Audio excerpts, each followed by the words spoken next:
قعدت اشغل الجهاز بتاعي لقيته جايب لمبه حمراء، جهاز كده باظ وهيترمي. صح؟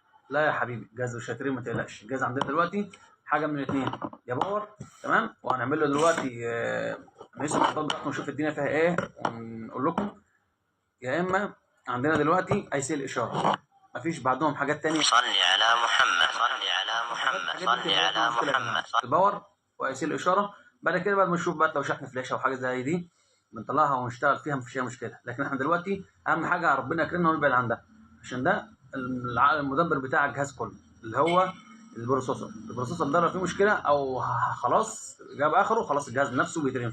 لكن اي حاجه بعد كده تيونر يو اس بي اي حاجه من دول ان شاء الله الرحمن بنغيرها وبنشيلها ونركبها مفيش اي مشكله، تبقى ان شاء الله الرحمن في ايدينا. لكن البروسيسور ده بيبقى اصعب حاجه في الجهاز كله، الجهاز بيترمي بعديه يا جماعه. انا بوضح لك النهارده ان في ناس بتيجي جايبه لي العيب ده كده ويقول لي اصل جالي فني والجهاز قال لي الجهاز محروق ويرميه. طب انا ارميه ليه؟ طب ما انا دلوقتي الجهاز ده كل الاجهزه اللي بتجينا بتبقى جايه كده. بنشوف الباور اول حاجه وبعد كده بنشوف اي سي الاشاره وبعد كده بنشوف المواد اللي معطينا الاي سي الاشاره اللي هو 1100 على 25. ده كله بيبقى عامل لي مشكله في الجهاز. لكن اهم حاجه ما يكونش زي ما قلت لكم العمده الكبير ده، لكن العمده الكبير دوت بيبقى صعب جدا علينا، فده اللي بعدها بيترمي الجهاز.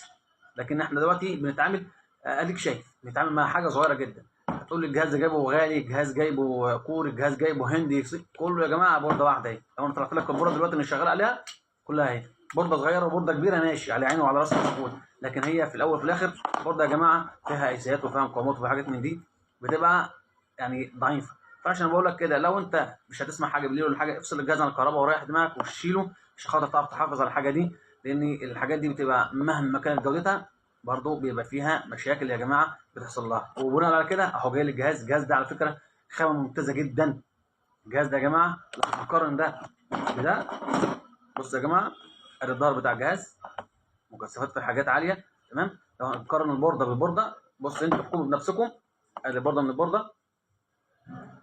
الجهاز ده مخدوم جدا يعني غير ده خالص، مخدوم جدا مهما كان نوعه مخدوم جدا اهو، ومع ذلك جات لي المشكله دي.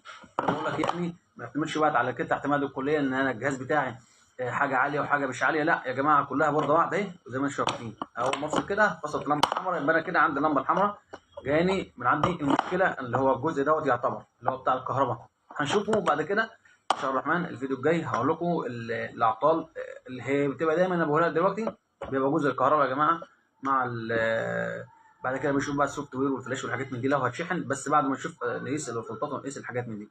انا حبيت برضو اقول لك الحاجه اللي بتجيني مره يعني على طول قدامي كده، اي حاجه زي كده بتجيني يا جماعه بفكها وبشوفها